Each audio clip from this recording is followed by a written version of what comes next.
Hello everyone, welcome once again. We have been talking about the risk assessment in the newly designed process or existing process or the solutions that we have put together. And we are talking about FMEA or failure mode effect analysis as one of the key method to assess the risk in a process. We're talking about failure mode effect analysis, which is a very commonly used, widely used and very effective method of assessing the risk, prioritizing those risks, preparing a mitigation plan for those risks. That's what we have been discussing here. So we just talked about in the previous session how the FMEA form looks like. So again, I will reiterate about the FMEA form that you can see here. Here we have the key fields as what is the process step, in what ways can it fail, which is a failure mode, then the potential failure effect, which is on the business, then we calculate severity on a scale of 1 to 10, then the potential causes for that failure mode that we saw, and then we calculate occurrence again on a scale of 1 to 10. Then we write the detection mechanism. How will we know if a particular failure mode has happened or will happen? So we write the detection mechanism again on a scale of 1 to 10. We multiply the severity, occurrence and detection, and we get the risk priority number or RPN in short. Higher the risk priority number, higher the risk. That's called section 1. Once we know the risk priority numbers, which is nothing but the risk itself, once we have prioritized them, then we move to the section 2, which is after RPN. We talk about the recommended actions that we need to take to reduce the risk in the process, and we assign a person who is responsible for working on those actions, and then we write the actual action taken. We again calculate the risk priority, again calculate the severity, occurrence and detection after a few days, a few months, while we have improved the situation, and RPN should ideally reduce from the first RPN that we have seen. So that's a very quick introduction to what we have what we understood so far.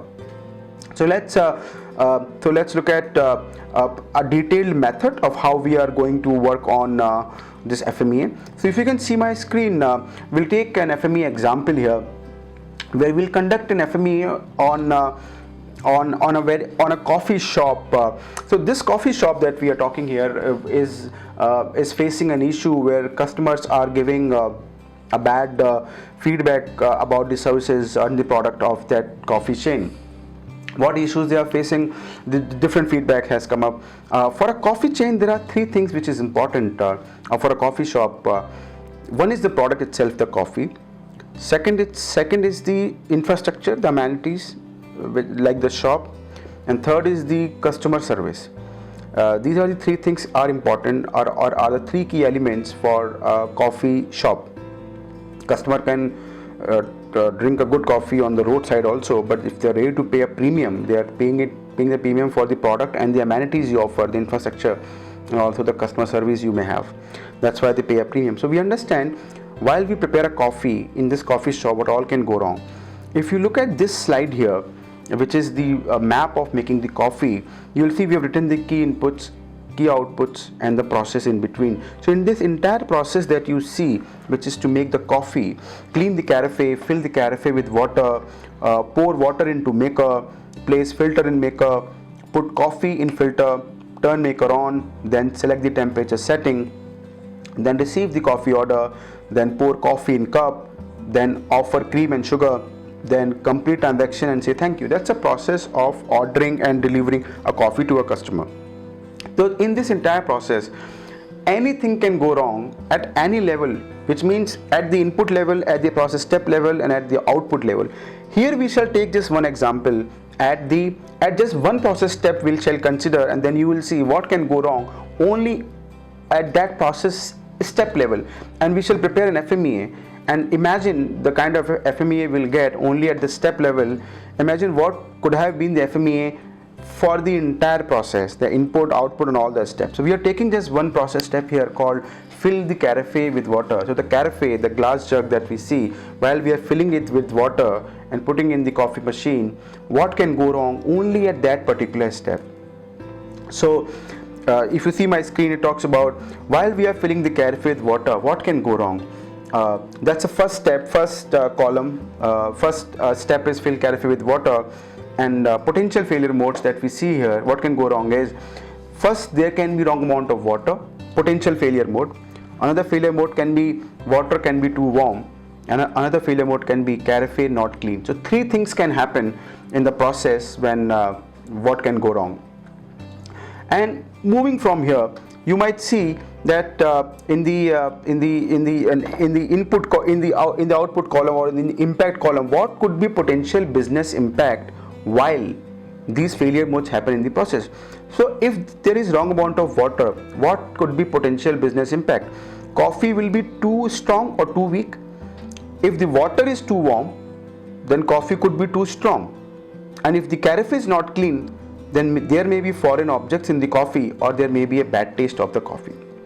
And if we move further, the severity that we have assigned, if the coffee is too strong or too weak, I'm giving it a rating of 8. That means it's a very severe problem. A customer may not like it. Similarly, if coffee is too strong, again I'm giving a severity of 8. Customer may not like it. It's a very strong coffee. And while the carafe is not clean, which was a failure mode, the potential business impact is there are foreign objects in coffee, or the taste is very bad. Now, if there are foreign objects in coffee, it is definitely no one would like it. So severity is 10. It's a very bad experience. And similarly, if the taste is bad, customer again will not like it. They might even throw the coffee. So again, the severity is 10. These are different severity levels we have assigned for different types of business impact which different failure mode can lead to. Then we talk about the potential causes. Why does it happen? Why does a failure mode happen? What is the root cause of it? So the potential cause, talk about that. Why do we have wrong amount of water? The potential causes can be the faded level marks on the carafe, the marks level, which talks about centimeters and millimeters. They are faded, so we can't really see how much water is there. Or the water may have spilled from carafe while you are moving. Water is too warm. What could be potential reason for it? Faucet may not be allowed to run and cool, maybe.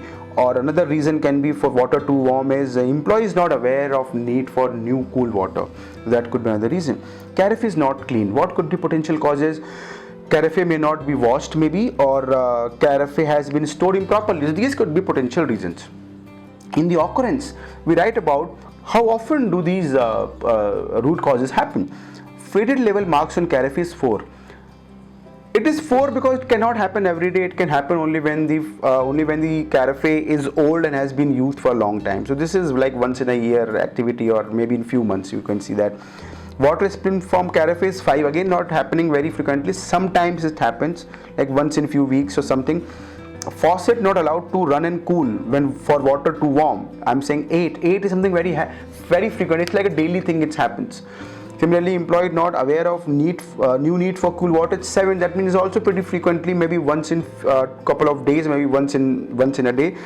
Carafe not clean. Foreign objects in coffee. When carafe is not washed, then it happens. So 4 means it happens maybe once in few months, because it's not a daily activity. But bad taste of a coffee, I'm saying occurrence is 7. That means it is happening very frequently. That's a cause of concern. Anything happening frequently and with a high severity would mean a disaster for the organization. First of all, the severity is high. That too, it's happening every day, almost every day, which is a very bad precedent here. Moving on from here, you see, how do I know if that root cause has happened or might happen? So faded level marks on the carafe, how will I know? It says visual inspection. I can only look at it and identify if the marks are faded or not. Similarly, if water has spilled from carafe, would I get to know?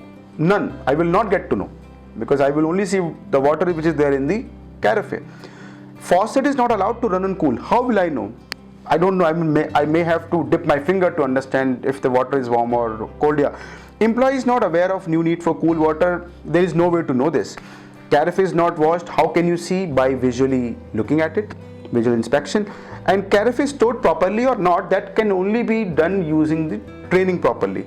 And then we assign the detection mechanism. So visual inspection is a good mechanism. It's not a bad mechanism. So we said 4. So now I'm saying the next water spill from carafe is none. None is definitely absolutely bad. So I'm writing it as 9. Faucet is not. It can be even 10 also. Faucet not allowed to run and cool, I am writing it at 4 because finger is a bad mechanism of knowing it, but it still is a mechanism. And employee is not aware of new need for cool water, I am saying there is no way to know it, so the detection mechanism is 10, which means there is no way to know it. Carafe is not washed, I can look at it and then see if it is washed or not, so detection rating is 4, it's a good detection rating. Cafe is stored properly, by training you'll get to know, not a very good but still fine, so 5 what I'm giving. So now when we move on from here, we multiply the severity or occurrence and detection, we get these numbers here. Now the biggest number that we see here, which is 560, which is about employee not aware of new need for cool water, where the severity is 8, detection is 7, and what are the existing controls? There are no controls. But if you look at this FMEA carefully, according to you we might go for 560. Yes, that looks right, that's how the RPN is, higher the number we should look at it. But if you look at the last failure mode, which talks about carafe is not clean and the bad taste is a business impact, severity is 10, and carafe is stored improperly, 7, it's a frequent activity, and training is an okay detection mechanism, and it comes out to be 350, which is not the highest, but it is very critical for the business. First of all, you are facing an issue that's happening every day, so 560 you must look at. 350 may not be in top 3, but it should definitely be looked at as one of the key activity. You should prioritize it. So FMEA gives you data centric approach to understand which risk should we look at, but you should also use your experience, domain and common sense as to data is telling me something, but what my intuition and business knowledge might tell me. If you move further in the next column, now this is the section 1. Until RPN we have section 1. The section 2 we are talking about how can I eliminate those risks or reduce the risk. So for the faded level marks on carafe, my recommended solution is to replace the carafe. For water spilling from carafe, my recommended solution is to train the employee. For faucet is not allowed to run and cool, my solution is again to train the employee. An employee who are not aware of new need for cool water, my solution again is to train the employee. And whenever carafe is not washed, for that I will appoint an inspector before in storage, which means somebody from the team will audit and inspect it. And when carafe is stored improperly, I would create a storage bin and train employees as to how to put the carafe, and I would assign someone. So I've assigned different people for different actions, and what is the actual action taken? You can see the carafe replaced, employee are trained, and who is the new inspector. And then I again calculated the RPN here. As you can see, the RPN has reduced drastically. My cause of concern was 560 RPN, which has reduced to 64, almost 85% reduction, and 350, which was my very important critical business RPN, has reduced to 68, which is a very good reduction that you can see here. So this suggests that the overall process has improved now. So FMEA helps us in two things. One is to understand the problem before we have even launched the process or before we have even launched the solution, and then we can mitigate those risks by preparing an FMEA, by assessing the risk, prioritizing it, preparing a mitigation plan, and then and then putting it into numbers. So basically FMEA quantifies the entire risk, prioritizes it with the mitigation plan. So that's about the FMEA or the risk assessment in general, and we should always do an FMEA. Sometime we should do an FMEA before we have launched the process, or before we have we can sometimes do it during the analyze phase also, to understand what kind of issues that we may have in the process. But it's a typical tool we should always do for a new process or a new solution that we have put together. That's about FMEA. Thank you for watching. This is Shivendra Sharma.